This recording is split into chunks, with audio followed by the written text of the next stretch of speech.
আল্লাহ পাকের দরবারে আমরা শুকরগুজার হই যে আল্লাহ পাক তার হাজারো বান্দা থেকে পছন্দ করে আমাদেরকে তার ইবাদতের আহ্বানে সাড়া দিয়ে আল্লাহ পাকের দেওয়া শক্তি প্রয়োগ করে পৃথিবীর শ্রেষ্ঠতম জায়গা আল্লাহ পাকের ঘর মসজিদে এসে আমরা সমবেত হতে পেরেছি, ইবাদতের সুযোগ পেয়েছি। সেই আল্লাহর খুশির জন্য আমরা অন্তরের অন্তঃস্থল থেকে কালিমাতুশ শুকর আদায় করি, আমরা পড়ি আলহামদুলিল্লাহ। অনিবার্য কারণবশত আমার আসতে একটু দেরি হয়েছে, এজন্য যারা অপেক্ষমান তাদের কাছে আমি উযর পেশ করছি। সুপ্রিয় উপস্থিতি, আর কয়েকটা দিন পরেই অতি শীঘ্রই আমরা একটি নতুন বর্ষে পদার্পণ করব ইনশাআল্লাহ। আমাদের জীবন থেকে ৩৬৫টা দিন অতিবাহিত হয়ে যাচ্ছে কয়েকদিন পরেই। এই ৩৬৫টা দিনে আমার অর্জন কি? এই ৩৬৫ দিনে আমি আমার রবের জন্য কি করলাম? আমি আমার দ্বীনের জন্য, আমি আমার উম্মার জন্য আমি কি করতে পেরেছি? এটা হিসাব নিকাশ করার একটা সময় আমাদের সামনে আসছে, ঠিক কিনা ভাই? এখানে লাভ ক্ষতির হিসাব আমাকে করতেই হবে, কারণ আপনার আমার জীবনের সবচেয়ে মূল্যবান পুঁজি হচ্ছে জীবনকাল, সময়। এই সময়টাকে আমি কোন কাজে ইনভেস্ট করতে পেরেছি এটা দেখে আমার অর্জনটা কি, এটা নিয়ে একটু চিন্তা করার সময় আমাদের সামনে আসছে বলেই আজকে আমি আপনাদের সামনে এ বিষয়ে আলোচনা পেশ করব ইনশাআল্লাহ। সুপ্রিয় উপস্থিতি, সময় বহমান স্রোতের মতো চলে যায়। সময়কে কখনো বেঁধে রাখা যায় না, সময় কারো জন্য অপেক্ষা করে না। পুরনো বছরকে বিদায় দিয়ে নতুন বছরকে স্বাগত জানানোর যে উৎসব সমগ্র বিশ্ব জুড়ে চলে, সেই উৎসবের নাম দেওয়া হয়েছে 31st নাইট, ঠিক কিনা ভাই? 31st night.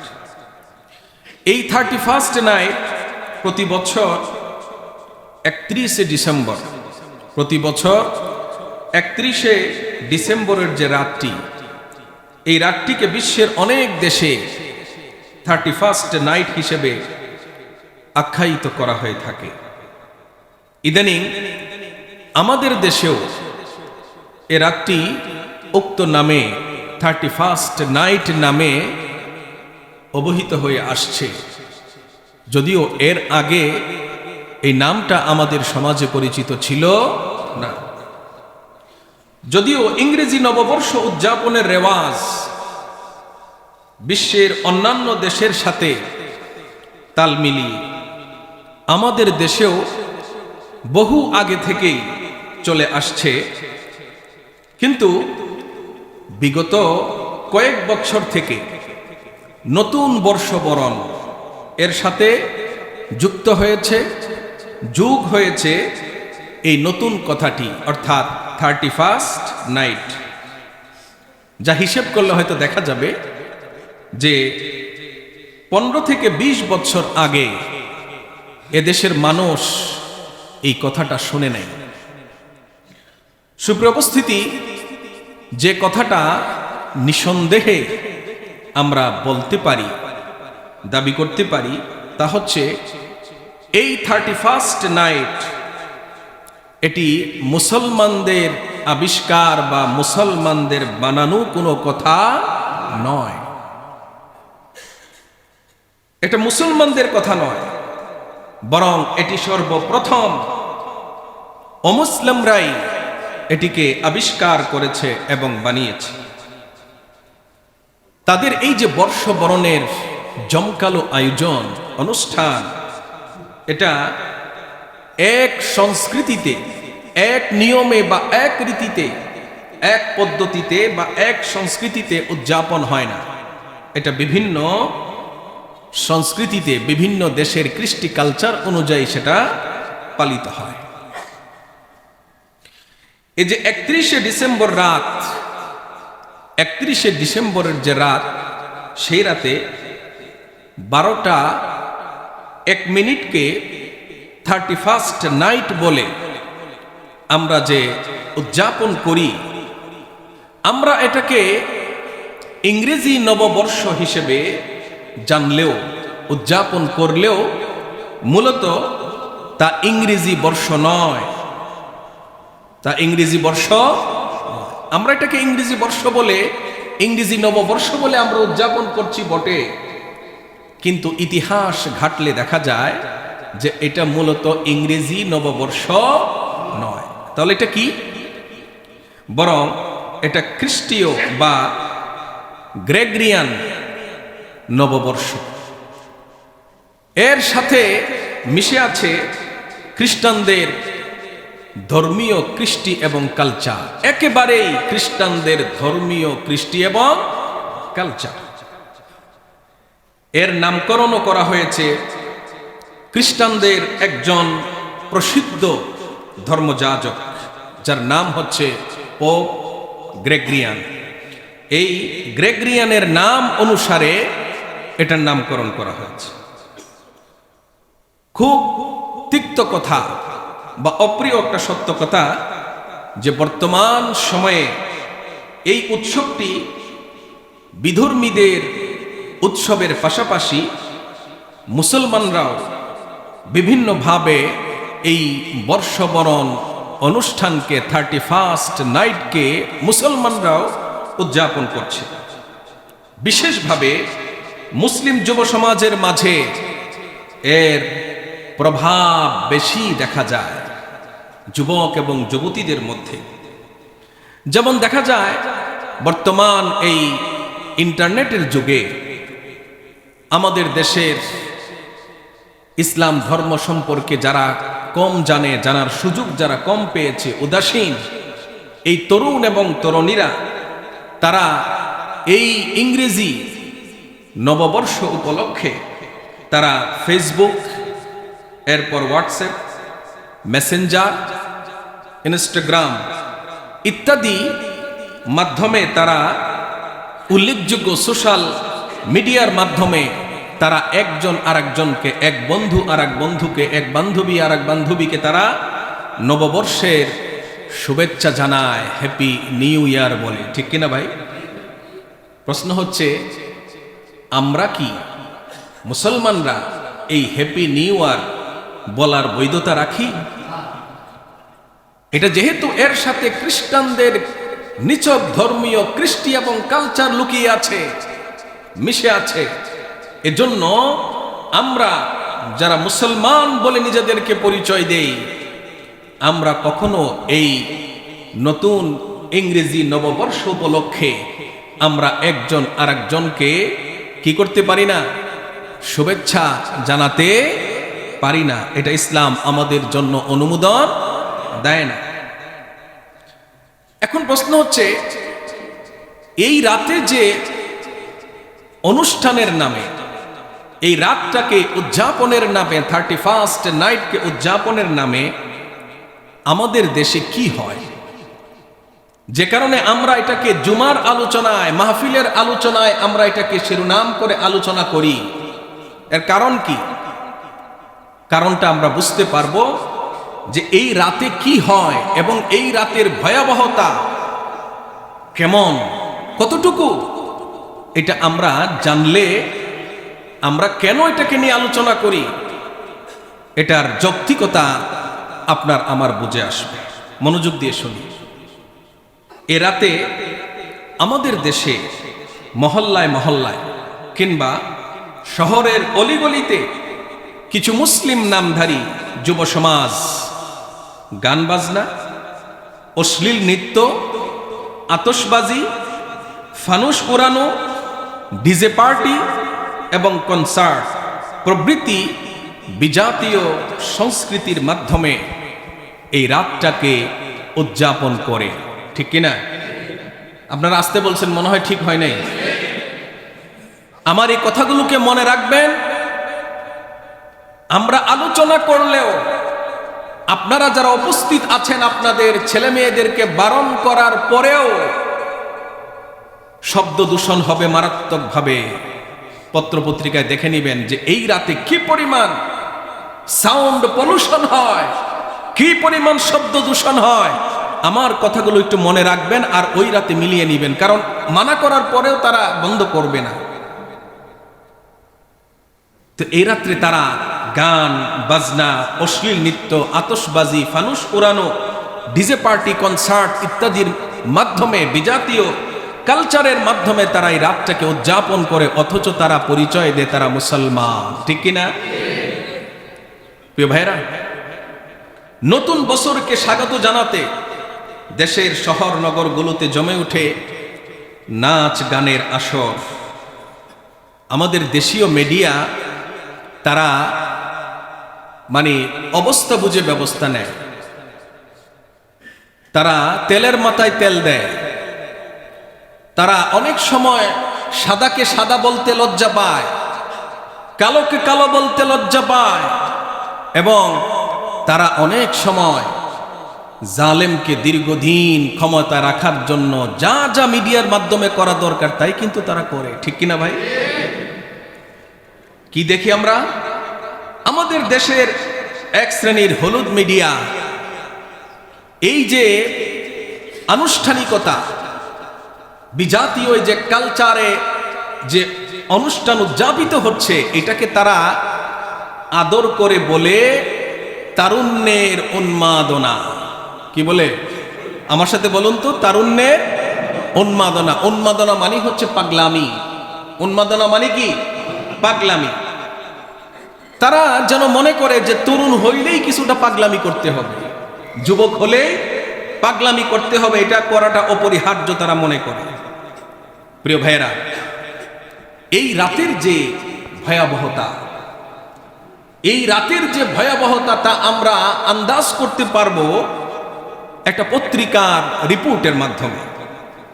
এই উন্মাদনা এতটাই বাদ ভাঙ্গা রূপ ধারণ করে যে আমরা দৈনিক যুগান্তরের 2009 সংখ্যা, দৈনিক যুগান্তর 31 ডিসেম্বর 2009 এর সংখ্যায় একটা রিপোর্ট প্রকাশিত হয়েছে। এই রিপোর্টটা আপনারা শুনেন, আমি হুবহু বলছি, তাহলে বুঝতে পারবো যে এই রাতের ভয়াবহতা সম্পর্কে আমাদের দেশের সরকারও কতটা শঙ্কিত, এবং এই ভয়াবহতা মোকাবেলা করার জন্য তারা কি ব্যবস্থা নেয় একটু শোনেন, তাহলে বুঝতে পারবেন। ওই পত্রিকার রিপোর্টে এসেছে 31st নাইট মাঠে 12,000 নিরাপত্তা কর্মী। ফ্যানগুলোর কি দরকার আছে? দরকার আছে ফ্যানগুলোর? তাহলে আপনি ফ্যানগুলো কে দিল?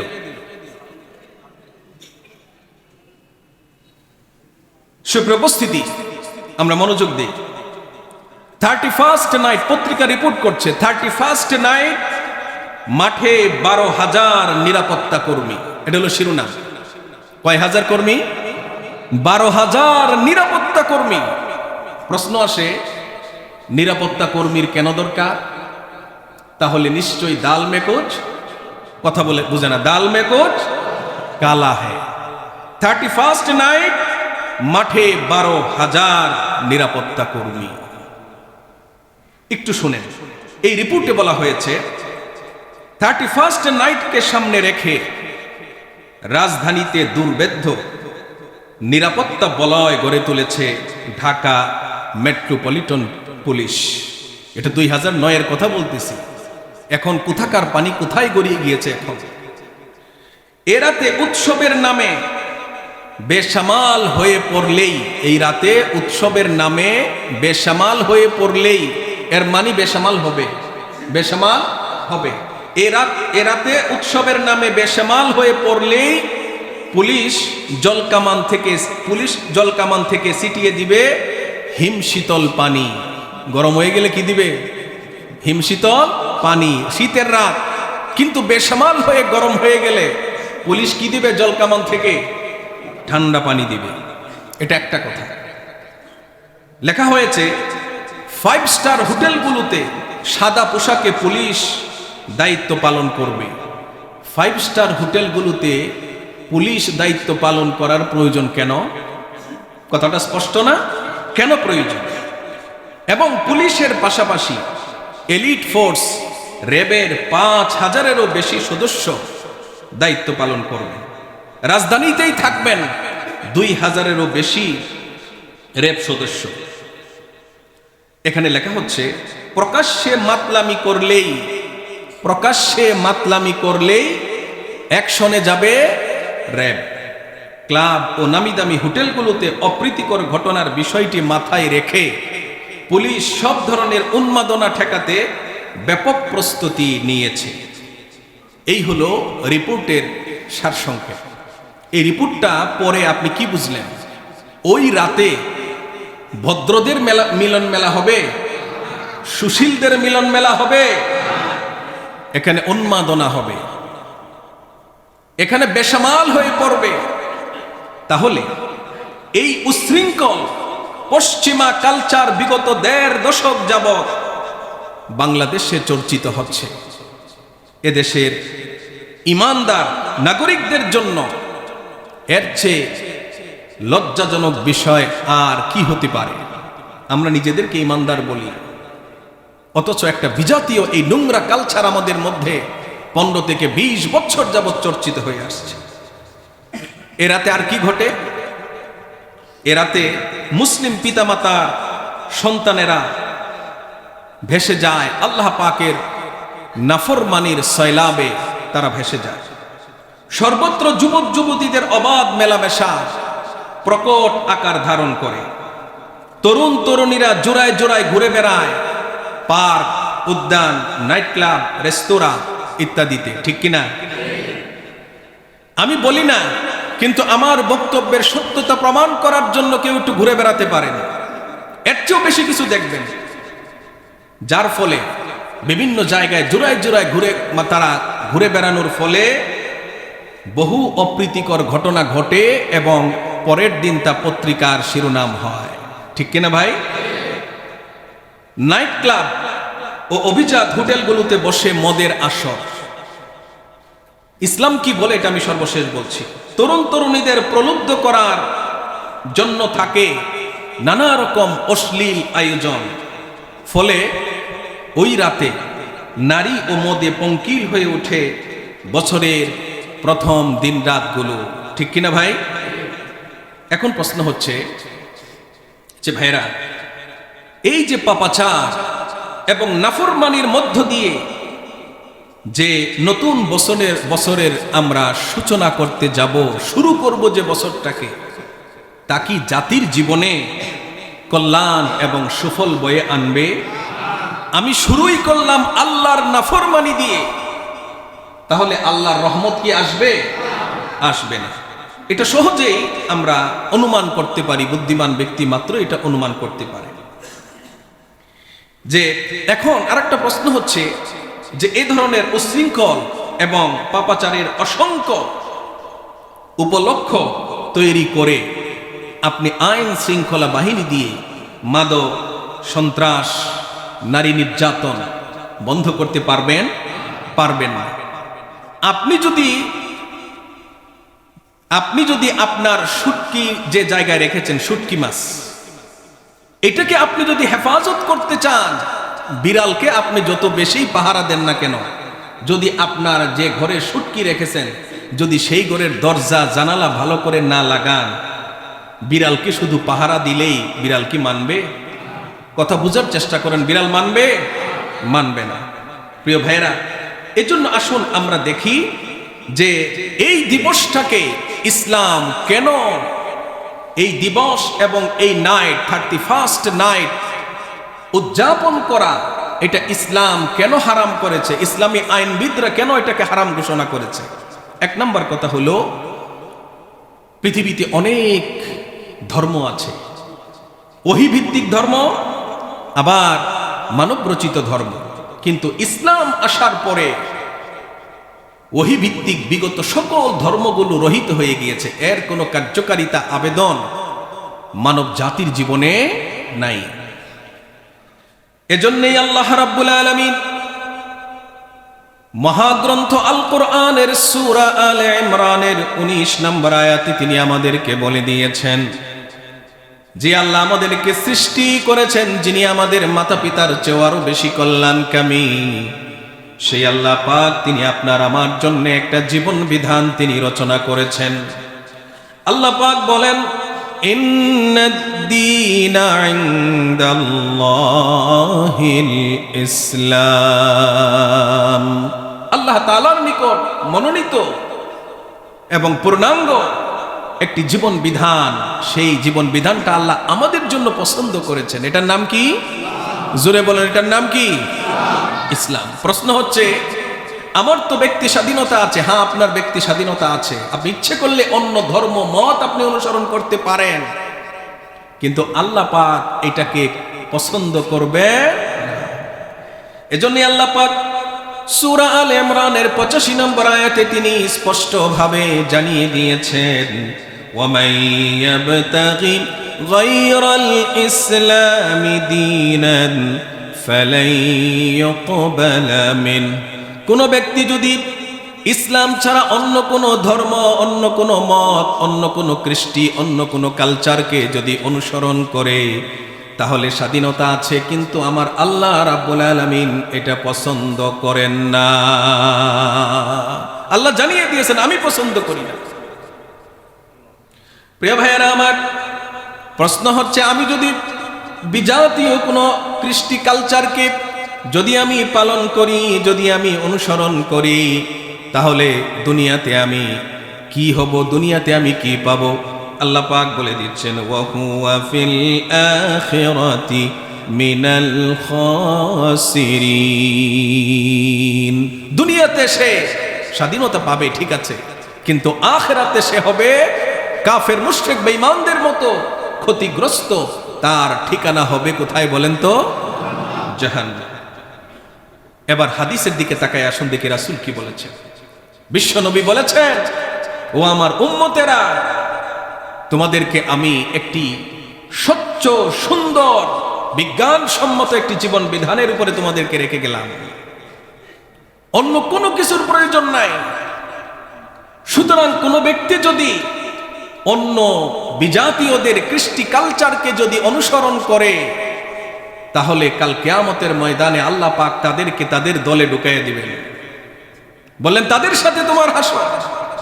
আল্লাহর নবী বলেন, মান তাশাব্বাহা বিকওমিন, যে ব্যক্তি কোন বিজাতীয় কৃষ্টি কালচারের সাথে নিজেকে মানিয়ে নেয়, ওই কৃষ্টি কালচারকে যে ব্যক্তি পালন করে, তাদের সাথে সাদৃশ্য ধারণ করে, আল্লাহর নবী বলেন, ফাহুয়া মিনহুম, সে মুসলমান দলে থাকে না, তাদের দলে চলে যায়।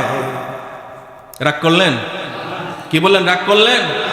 আমাদের একটা স্বকীয়তা আছে, আমাদের একটা স্বকীয় বৈশিষ্ট্য আছে, এজন্য এটাকে ধরে রাখতে হবে। 2 নম্বর কথা হলো, এ রাতে আমাদের যুবতীরা যারা দিন সম্পর্কে বুঝে না, বা বুঝলেও জানলেও মানে না, গড্ডালিকা প্রবাহে গা ভাসিয়ে দেয়, যারা আটসাট পোশাক পরে এই সভ্যতার নামে, কৃষ্টির নামে, ফ্যাশনের নামে যারা নগ্নতা, অর্ধনগ্ন হয়ে যারা বিভিন্ন অনুষ্ঠানে যায়, বিশেষ করে 31st নাইটে, আল্লাহ নবী তাদের সম্পর্কে কি বলছেন? যে কিয়ামতের আগে এমন কিছু নারী সমাজে আসবে যারা পোশাক পরবে ঠিকই, কিন্তু পোশাক পরার পরেও তাদেরকে উলঙ্গ মনে হবে, ঠিক কিনা? আল্লাহর নবী বলেন, কাসিয়াতিন আরিয়াতিন মাইলাতিন মুমিলাত। এরা হবে পোশাক পরিহিত, এমন আটসাট পোশাক, শরীরের সবকিছু বোঝা যায়, সবকিছু বোঝা যায়। অথবা এমন শর্ট পোশাক পরবে যে ওকে দেখলে মনে হবে যে সে উলঙ্গ। এরকম আছে না নাই? নবী বলছেন, এরা পুরুষের প্রতি আকৃষ্ট হয়, আবার পুরুষ যেন তাদেরকে দেখে মন্তব্য করে, এজন্য এটা তারা পছন্দ করে। মমিলার পুরুষকে আকৃষ্ট করতে চায়। ওরা বলে আমি এত সেজে গুজে বের হইলাম, যদি কোনো একটা পুরুষ মন্তব্যই না করলো তাহলে তা আমার সাজগুজ করাটাই তো বৃথা, ঠিক না ভাই? রাসূল বলছেন এদের পরিণাম কি? এ সকল নারীদের পরিণাম হলো যে এরা জান্নাতে যাবে তো দূরের কথা, জান্নাতের সুগন্ধিও পাবে না। জান্নাতের সুগন্ধি পাওয়া যাবে 500 বৎসরের দূরত্বের পথ থেকে। সুবহানাল্লাহ বলে। এরাতে যারা আতশবাজি এবং পটকাবাজি যারা করে, মানুষকে অহেতুক কষ্ট দেয়, বাড়ি ঘরে অনেক বৃদ্ধ মানুষ আছে যারা হার্টের রোগী, যারা কষ্ট দেয়, তাদের ব্যাপারে কোরআন কি বলছে? কোরআনে কারীম বলছে ওয়াল্লাযীনা ইউযুনাল মুমিনিনা ওয়াল মুমিনাতি বিগাইরি মাকতাসাবু ফাকাদ ইহতামালু বুহতানান ওয়া ইসমান মুবিনা।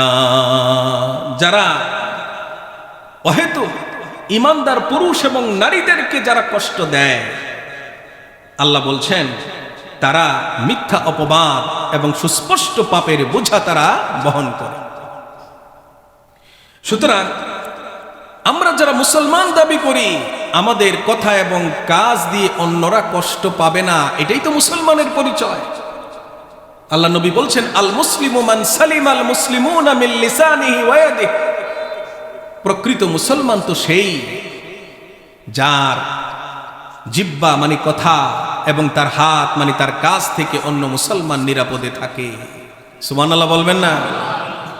সুতরাং উশৃঙ্খলা করে 31st নাইট উদযাপনের নামে ইসলাম তো আপনাকে আমাকে এই অধিকার দেই নাই, সুসভ্য সমাজ আপনাকে আমাকে এই অধিকার দেয় নাই যে আমরা অন্যকে কষ্ট দিব আনন্দের নামে, ঠিক কিনা ভাই? 4 হলো আমরা এই রাতটাকে গান বাজনা দিয়ে উদযাপন করি। গান বাজনা হালাল না হারাম? এক বাক্যে বলেন হালাল না হারাম? ওই বাউলদের মতো কথা বললে চলবে না, যারা অহেতুক কোরআন এবং হাদিস নিয়ে তর্কে আসে, কোরআন হাদিসের কিছুই জানে না। ওরা বলে কোরআন এবং হাদিসের কোথায় গান হারাম, গান বাজনা হারাম? নাউজুবিল্লাহ বলবেন না? প্রিয় ভাইয়েরা, সূরা লুকমানের 6 নম্বর আয়াত আমি তেলাওয়াত করছি, যাদের পক্ষে সম্ভব হয় তাফসীরটা দেখবেন। এখন তো সবকিছু আসান হয়ে গিয়েছে। সূরা লুকমানে আল্লাহ তাআলা বলছেন وَمِنَ النَّاسِ مَن يَشْتَرِي لَهْوَ الْحَدِيثِ لِيُضِلَّ عَن سَبِيلِ اللَّهِ بِغَيْرِ عِلْمٍ وَيَتَّخِذَهَا هُزُوًا أُولَئِكَ لَهُمْ عَذَابٌ مُهِينٌ। আল্লাহ পাক বলছেন এক শ্রেণীর মানুষ আছে যারা মানুষকে না জেনে না বুঝে আল্লাহর দ্বীন থেকে, ইসলাম থেকে মানুষকে বিমুখ করার জন্য, পথভ্রষ্ট করার জন্য অহেতুক কথা, অহেতুক বিষয়কে তারা ক্রয় করে। সমস্ত মুফাসসিরিনে কেরাম, বিশেষ করে রাসূলের যুগে যারা স্বীকৃত মুফাসসির ছিলেন, তাদের ভাষায় আব্দুল্লাহ ইবনে আব্বাস, আব্দুল্লাহ ইবনে মাসউদ প্রমুখ সাহাবায়ে কেরামের দৃষ্টিতে লাহওয়াল হাদিস মানে হচ্ছে গান এবং বাজনা, গান এবং বাজনা।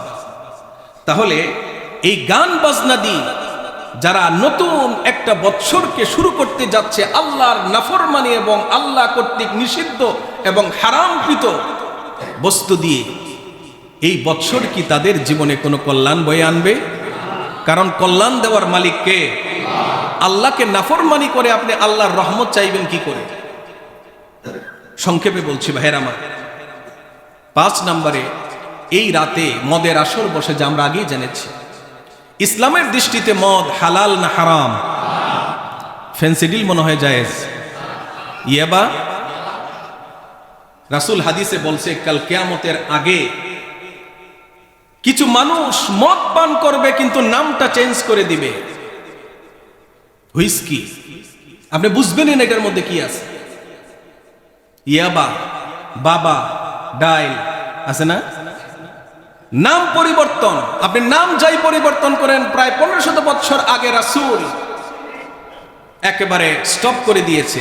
রাসূল বলছেন কুল্লু মুস্কির হারাম, প্রত্যেক ওই জিনিস নাম যাই হোক যা মানুষকে নেশাগ্রস্ত করে, মাতাল করে, তা জোরে বলেন তা হারাম। আল্লাহ পাক সূরা মায়েদার 90 নম্বর আয়াতে বলেছেন, হে ঈমানদারগণ, মদ, জুয়া, মূর্তি পূজার বেদী, ভাগ্য নির্ধারক তীর ইত্যাদি নাপাক শয়তানের কাজ। জোরে বলেন কার কাজ? শয়তানের কাজ। আল্লাহ বলছেন অর্ডার দিয়ে, ফাজতানিবুহু লাআল্লাকুম তুফলিহুন, এগুলো পরিহার করো যদি কামিয়াব হতে চাও। সুতরাং কামিয়াব হতে গেলে এগুলো সহ হব না বাদ দিয়ে হব? বাদ দিতে হবে। 6 নম্বরে, এ রাতে জিনা বেবিচার হয়। বিশ্বাস না করলে খবর নিয়ে দেখেন, প্রচুর পরিমাণে জিনা বেবিচার এ রাত্রে হয়। জিনা হালাল না হারাম? একেবারেই হারাম না কিছুটা বৈধ আছে? সম্পূর্ণরূপে হারাম। আল্লাহ বলছেন জিনা করবা তো দূরের কথা, জিনার কাছেও যেও না। সূরা ইসরার 22 নম্বর আয়াত, ওয়ালা তাকরাবুজ জিনা, জিনার কাছেও যায় না। সুপ্রিয় উপস্থিতি, এ রাতে এই আয়োজনের কারণে অর্থের অপচয় হয় না? কি বলেন, অর্থের অপচয় হয় কিনা? এই সম্পদের মালিক কে? জোরে বলেন, সম্পদের মালিক কে? আল্লাহ পাক বলছেন, আমার দেওয়া নিয়ামতকে যারা বৈধ পথে ভোগ না করে, যারা অপচয় করে, এরা কার ভাই? জোরে বলেন কার ভাই? তাহলে আমরা এই রাত উদযাপন করব অনুষ্ঠানের মাধ্যমে, আর সিল মেরে দেওয়া হবে এরা শয়তানের ভাই, ঠিক কিনা? এরপরে হয় সময়ের অপচয়। ভাই, আমাদের জীবন থেকে একটা বৎসর গেল না, মানে আমাদের জীবন থেকে জীবনের একটা অংশ চলে গেল, একটা অংশ চলে গেল। এই মেহমান আর জীবনে কোনোদিন ফিরে আসবে না। সুতরাং সময়ের অপচয় করা যাবে না। 9 নম্বরে, আমরা যা দেখি তা হচ্ছে যে এই কর্মকাণ্ডের মাধ্যমে আমরা আল্লাহ পাকের নাফরমানিতে লিপ্ত হই। যে সম্প্রদায় আল্লাহ পাকের নাফরমানিতে লিপ্ত হয়, আল্লাহ পাক তাদের উপর থেকে তার আযাবকে উঠান না, নানা রকম দুর্দশা লেগেই থাকে। এজন্য আমি আমার সচেতন অভিভাবকদেরকে বলবো, এই 31st নাইট বা এই যে বর্ষবরণের প্রথম দিন, এই উৎসব, এই অনুষ্ঠান, এর সাথে ইসলামের দূরতম কোনো সম্পর্ক নাই। সুতরাং আমরা নিজেরা বিরত থাকব, আমাদের সন্তানদেরকে বিরত রাখব এবং মানুষদেরকে বোঝানোর চেষ্টা করব। আমরা এখানে কোনো বল প্রয়োগ আমরা করব না। আমরা সুন্দরভাবে বুঝিয়ে, হিকমতের সাথে বুঝিয়ে আমরা তাদেরকে দ্বীনের পথে আনার চেষ্টা করব। আল্লাহ পাক আমাদেরকে বোঝার তৌফিক দান করুন। যারা সুন্নত পড়েন নাই